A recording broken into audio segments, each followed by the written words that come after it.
जय श्री महाकाल। दोस्तों ज्योतिष शास्त्र के अनुसार ग्रह जो रहते हैं वो समय समय पे गोचर करते हैं और साथ में राजयोग और शुभ योग का निर्माण कर देते हैं, जिसका असर पृथ्वी और मानव जीवन पर सीधे तौर पर पड़ने लगता है। दोस्तों आपको बता दें कि शुक्र ग्रह ने वृष में गोचर करके महाधन योग बनाया था, लेकिन दोस्तों जो अब शुक्र ग्रह है वो वृष राशि में से निकलकर अब तुला राशि में प्रवेश करने जा रहा है। जी हाँ दोस्तों, अगर आपकी भी राशि तुला है तो जान लीजिए कि शुक्र ग्रह आपके जीवन में क्या क्या लाने वाला है। सबसे पहली बात तो दोस्तों कि शुक्र ग्रह को धन, ऐश्वर्य और विलासिता का भौतिक माना जाता है।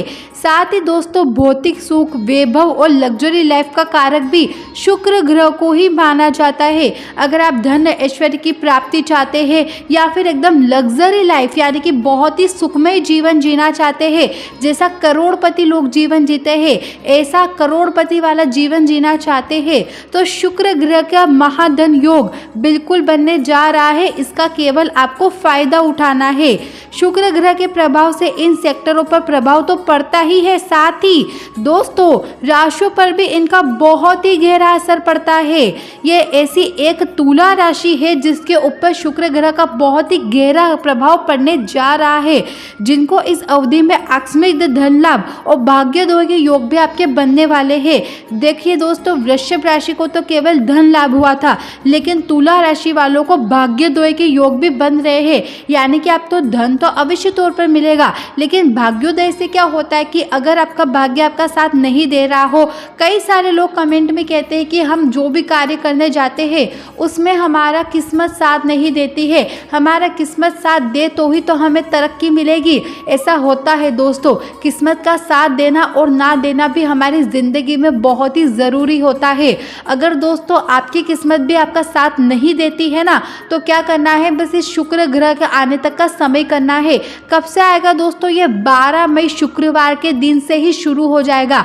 यानी कि 12 मई 2023 से तुला राशि वालों की जिंदगी तो अवश्य तौर पर पलटेगी और साथ ही उनको क्या होगा, भाग्योदय भी मिलेगा। यानी कि भाग्य का भी पूर्ण रूप से साथ मिलेगा, क्योंकि इनकी कुंडली में महाधन योग के साथ साथ भाग्योदय का बहुत ही बड़ा योग बनने जा रहा है। तो तुला राशि वाले, अगर आप कुछ ऐसा कार्य करना चाहते हैं जिसमें आपको ऐसा लगता है कि हमारी किस्मत का साथ बहुत ही ज़रूरी है, तो 12 मई के बाद आप इस कार्य को कर सकते हैं। इससे क्या होगा कि आपका भाग्य जो है वो आपका पूर्ण रूप से साथ देगा। अगर हम बात करते हैं महाधन योग की, तो महाधन योग का बनना आप तुला राशि के लोगों को अनुकूल साबित कर सकता है, क्योंकि आपकी गोचर कुंडली में भाग्य के स्वामी बुध ग्रह रहते हैं और बुध ग्रह केंद्रित में स्थित रहते हैं। साथ ही शुक्र ग्रह केंद्र में कब आएगा दोस्तों, 12 मई को आ जाएगा। इसीलिए इस समय आपको अपने कारोबार में तरक्की अवश्य तौर पर मिलेगी।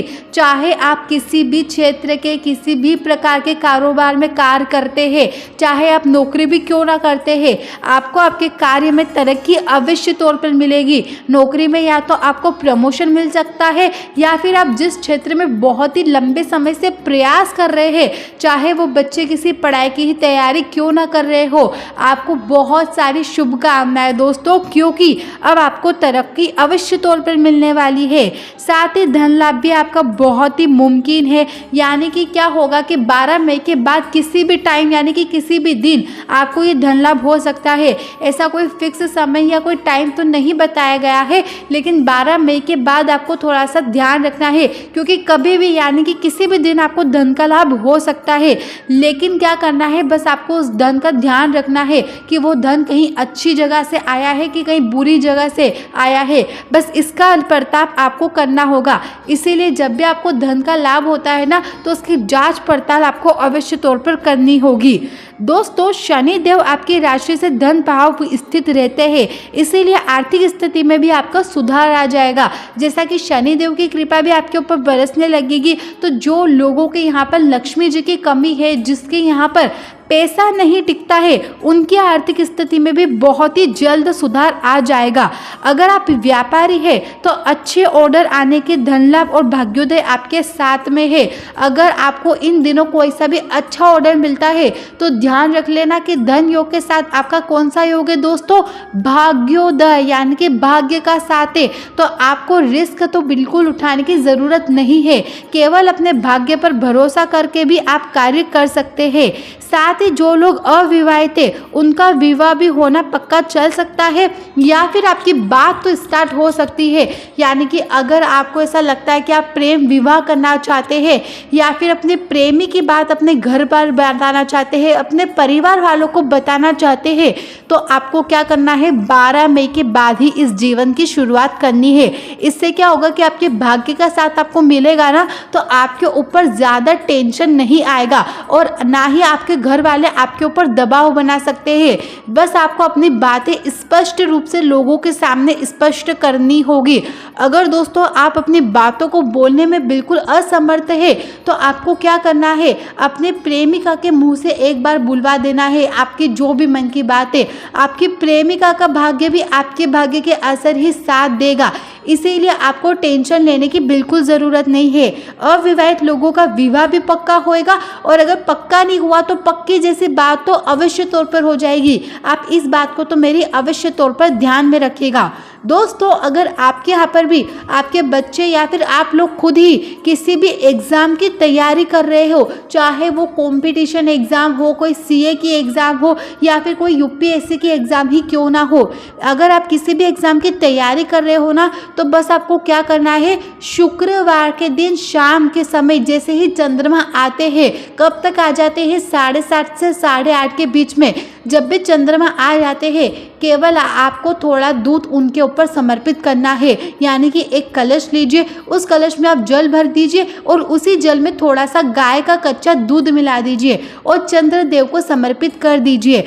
ऐसा करने से आपका जो दिमाग है वो बहुत ही तेज़ी गति से चलने लगेगा और आपकी परीक्षा में आ रही सभी प्रकार की बाधाएं समाप्त हो जाएगी। तो तुला राशि वाले जिनके यहाँ पर भी बच्चे पढ़ाई कर रहे हैं किसी एग्ज़ाम की, मेरी इस बात को प्लीज़ खास तौर पर ध्यान रखिएगा। मेरी विनती है आपसे, ताकि आपको पढ़ाई में किसी भी प्रकार की कोई बाधाएं ना आए। साथ ही आप सच्चे दिल से कमेंट में हर हर महादेव अवश्य लिखिएगा, क्योंकि शुक्र देव भी महादेव के ही पूजन करते हैं। इसीलिए यदि आप शुक्र देव को प्रसन्न करना चाहते हैं तो सच्चे दिल से कमेंट में हर हर महादेव अवश्य लिखिएगा। साथ ही आप इस वीडियो को लाइक और चैनल को सब्सक्राइब भी ज़रूर करिएगा दोस्तों।